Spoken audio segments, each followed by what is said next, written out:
What's up, guys? John Stargarian here, and I'm going to talk to you about Tony Ferguson versus Justin Gaethje, the main event for UFC 249. So if you like the video, please drop a like and subscribe. And all right, let's go. So I've played Gaethje for one unit at plus 150. I'm probably not going to increase my exposure any more than that. I might play a prop, but I'll get into that a bit later. So the most common breakdown I've seen of this fight is basically Gaethje can be competitive early, but Tony is an elite fighter. He's probably the second best fighter in the division, and he's likely to take over the longer this goes and probably finish Gaethje late. And, that's a possible outcome, but I do think there's a lot of aspects of this fight, in particular on Ferguson's side, that are being just badly overlooked by the vast majority of people breaking down this fight. And so I'm going to dive into that first. So this might be a longer video, just because I kind of want to give you guys like kind of full picture of my thoughts here. But all right, so let's talk about Tony Ferguson for a second. I may catch some flack for this. And look, I'm not saying Ferguson's not an elite fighter. He obviously is. A 15-fight winning streak is wildly impressive at any level in MMA. But I do think he's being overrated a little bit. So first, let's jump into that winning streak. I'm going to take you through each one of those wins right now. So he started that streak off following a loss to Michael Johnson. And his first win was Mike Rio, which not overly impressive. Then Katsunori Kikuno, again, not overly impressive. Then he beat Danny Castillo by split decision, really close fight. And look, Castillo was a quality opponent, no question about that, but he kind of hit the downslope of his career too. Next victors over Abel Trujillo, who, not overly impressive either, and Trujillo actually knocked him down in that fight. Then he beat Gleison Tibau, submitted him via rear naked choke in the first round. That is impressive. Tibau was a quality fighter. Then he beat Josh Thompson, who, again, at one time was a really quality fighter, but was kind of also on the back slope of his career. So then he beats Edson Barboza, and that's really the first big win of his career. And now, look, he might have won that fight anyway, but Barboza did himself no favors in that fight, going for takedowns and putting the fight on the mat and himself in a position to get submitted. Next up, he beat Lando Venata, who, really kind of a mid to lower tier lightweight. And then this is the most impressive fight of his career. He beats Rafael dos Anjos, and he beats him in Mexico City at altitude, and basically his cardio and volume just carries the day there. Dos Anjos faded late. And then that was peak Dos Anjos, so that's a pretty impressive victory. Then he beats Kevin Lee, which impressive, but Kevin Lee had a staph infection, gave him a ton of issues, and gassed out, in the third round of that fight. And then he beats Anthony Pettis, which, to be honest with you guys, Anthony Pettis doesn't blow my hair back very much at this point in his career. And then his last victory was Donald Cerrone. And look, Cowboys, had a great career, but again, he's on the downslope of his career. And, the reality is Tony's a nightmare matchup for him. And that was not an easy fight for Tony either. So basically, if you look at that 15-fight win streak, look, it's very impressive. He's got quality wins on there. The only real elite fighter I would say he beat is Dos Anjos. His next two most impressive wins are likely Lee and Barboza, but, both of them, they're elite in some facets of the game, but both of them have pretty exploitable holes. In Lee's case, can have poor fight IQ and has pretty bad cardio. And in Barboza's case, if you crowd him, force pressure him at all, he kind of cracks. And, Ferguson's pretty much an ideal matchup for him. So, look, what I'm getting at here is not that he's overrated, not that whole winning streak's not impressive, but it's that, there are some guys in the division, he's somehow managed to avoid fighting, Conor McGregor, Dustin Poirier, a lot of the guys who I think could give him real fits.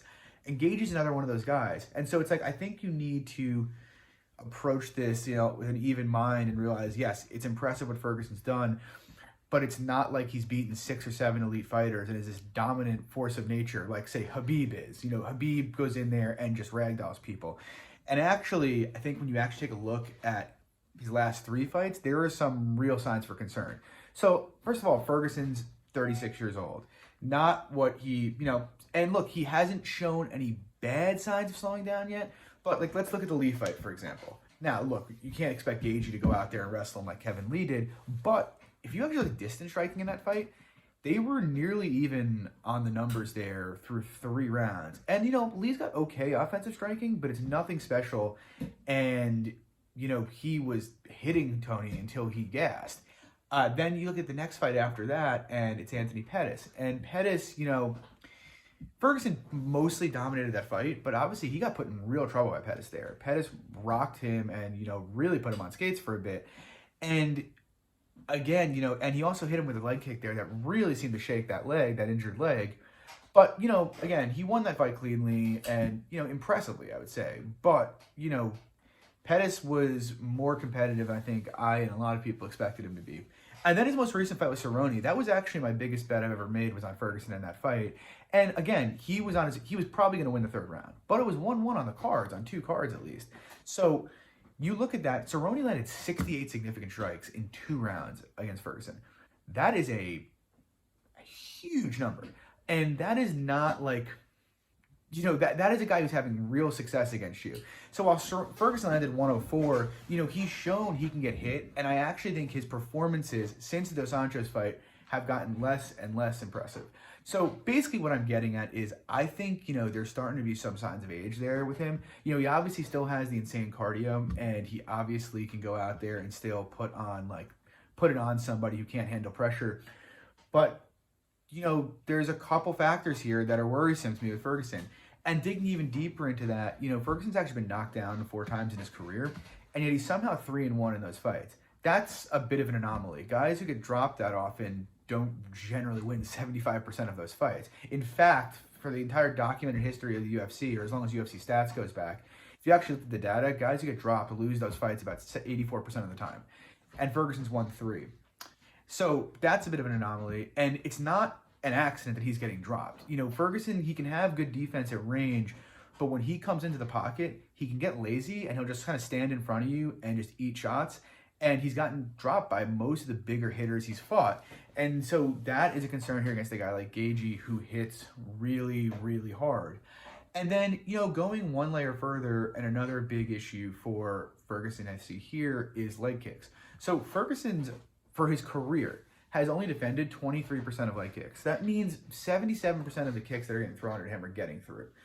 And that is a huge concern here. The most leg kicks Ferguson's ever had thrown against him in a fight are 21. Now, you look at Justin Gaethje. Justin Gaethje averages, hold on, I'll tell you 1 second. He averages 3.53 leg kicks per minute and lands 3.1 per minute. That's an 88% rate. Now, even if you drop that down to about 77%, you could expect Gaethje will have eclipsed the most leg kicks Ferguson's ever seen in a fight by about halfway through the second round, if he keeps them on pace with his average. And if he's hitting Ferguson with them, Ferguson will have probably absorbed 15 to 20 leg kicks by the middle of the second round. That's a huge concern, especially because Gaethje's a huge kicker and because Ferguson's got a bad knee. Maybe it's healed, but he's 36, and we've seen that knee buckle a little bit against Pettis. And so to me, there is a real path here for Gaethje to just outstrike him. On the other side of the coin, we have Gaethje, who, obviously has his own flaws. Gaethje is basically, or has been for the most part in his career, a human pinata. Basically he's going to come forward, he's going to throw as much damage out as he can, and he's hoping you'll break before he does. He actually has the record for most strikes landed in the UFC history, or most strikes per minute landed, and he has the record for most absorbed. So Gaethje lands at 8.57 per minute and absorbs 9.67, which is insane. And, that's definitely exploitable by Ferguson here. And, we've also seen, I know people like to talk about Gaethje's cardio. I don't personally think he has great cardio. Like, we saw him start to fade against Michael Johnson in round 2. He was fading against Eddie Alvarez in round 3. He was pretty exhausted against Dustin Poirier. Not that he has bad cardio, but, we know Ferguson's got elite cardio. And so if Ferguson works the body in the way Alvarez did, there's a very clear path to victory here, which is kind of avoid the kill shot and, work the body and just take over late. So both of these guys have deficiencies. Ferguson's got deficiencies defending leg kicks and can be a little lazy in the pocket and get clipped clean. And Gaethje just doesn't worry about defense enough. That's just the bottom line. And so it's like, how do you evaluate this fight really? And like I said in the beginning, I do understand the angle of, well, Ferguson's got better cardio, and as the fight goes on, Gaethje's going to slowly crash and break, and he takes over. And that's possible, but when you're actually looking at Ferguson's career, he hasn't fought really an attritional striker like Gaethje ever. And what I mean by that is, head strikes do damage, but generally they're not slowing you down, gassing you out. They're not causing, like, let's say, a critical level in like a part of your body that you need to function. So like Gaethje, you know, Gaethje is going to work the body. He's going to throw a ton of leg kicks. And we've never seen Ferguson have to deal with this before. We know he struggles to check kicks.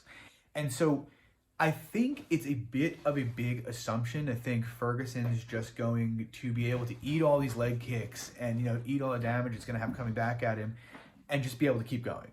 Like no problem. In round 4, he'll still be fresh. Because we haven't seen that. Like, you cannot say, oh, you know, Ferguson's got quick cardio, so he'll be fine. You know, if he's on one leg, well, okay, then that doesn't really matter. Like you saw in the Poirier fight. Poirier, I actually consider having top-tier cardio. You know, he landed 190 significant strikes against Max Holloway over 5 rounds. Yet against Gaethje, before Poirier landed the kill shot at the end of that fight looked like it had flipped on its head, and it gassed out Gaethje, was putting it on him and just burying his leg, and Poirier, who's got notoriously or famously great cardio, was basically looked immobile, looked like he couldn't do anything. And Ferguson, with those thin legs, especially in having that knee injury, I don't see why people expect that if this gets into round 4, he's going to be fresh and just be able to put it on Justin Gaethje. That makes very little sense to me, to be honest with you. So how I see this playing out, well, look, could you justify Ferguson being the favorite? Absolutely. But I do think, like, I look at the two of them, and it's like, Ferguson's 36. He's only fought once a year over the last 3 years, and I think his fights have gotten more and more concerning. He leaves himself open in the pocket, and he's facing a guy here. Gaethje's got some of the heaviest hands in the division. Probably not the heaviest. I'd probably still think that's probably Conor, but he hits like a truck, and he's going to have shots to crack Ferguson often here. Like, Ferguson's going to come into the pocket at times.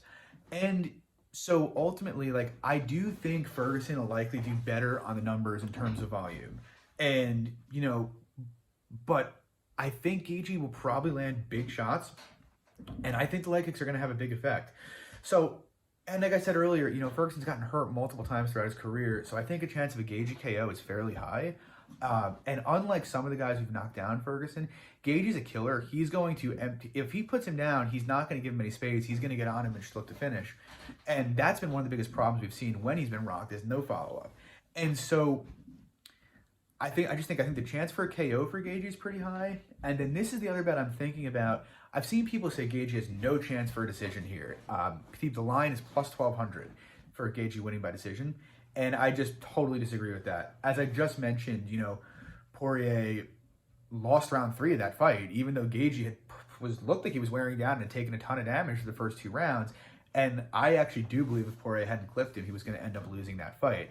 And I can see a similar thing here. Like I said, Ferguson's never faced somebody who's going to strike in the manner that Gaethje does. He's never faced somebody who's just going to wear his legs out over the course of 5 rounds. Like, you can't, you know, it's possible he still has enough in the tank and Gaethje is reckless enough defensively that he can still win a decision. I would favor Ferguson in decision, to be clear. But I think Gaethje, you know, if he's battering his legs and Ferguson's a sitting duck in the pocket the last, you know, 2 rounds of this fight, even if he has more energy, I think you're looking at a fight that has the potential to become a 50-50 fight. Again, it may not play out that way, but the point I'm making is if Gaethje does the kind of damage to Ferguson's legs like he's done to everybody else, this isn't going to look like a normal Tony Ferguson fight where he's just sitting there moving and just landing output constantly. It's going to get ugly and it's going to get gritty. And so I actually think that's a decent line. I'm probably going to put about a half unit on the Gaethje by decision. And ultimately, that's kind of where I come down on this fight. So, like, let me be clear. I've said a lot of negative things about Tony Ferguson here. I do think he's the better fighter here. I just think people are kind of viewing it the wrong way. And ultimately, I probably cap Ferguson at like 54-55% to win this fight. But I think Gaethje can give him more issues than basically anybody he's fought in the last 10 years can give him. And so I think there's some value at Gaethje at plus 150. As the number keeps going up, I think there's value in higher up. I think there's value at Gaethje KO around plus 200. And so, yeah, that's how I feel about this fight. My prediction's going to be Gaethje by 2nd round KO. And so, yeah, I hope you guys enjoyed the video. If so, please drop a like and subscribe. And, you know, if you want to talk about it on Twitter, follow me at MMA Fawkes. That's Fawkes. And I am going to be on Wednesday night doing a live stream with GK, the fight analyst. And we're going to be discussing DraftKings for this card. And you can find him on Twitter at @FightAnalysts. And that's ANALYSTS. And he'll be posting that live stream as it goes up. I'll post it on his page after. And then on Friday night, we're going to be doing a betting breakdown with me, him, and a couple other guys. So if you guys want to check that out, hit me up on Twitter or hit him up on Twitter. And I'll post that here later. But yeah, I'm picking Justin Gaethje. Hope you guys enjoyed the fight. Hope you enjoyed the video. And follow our fade. But let's make some money.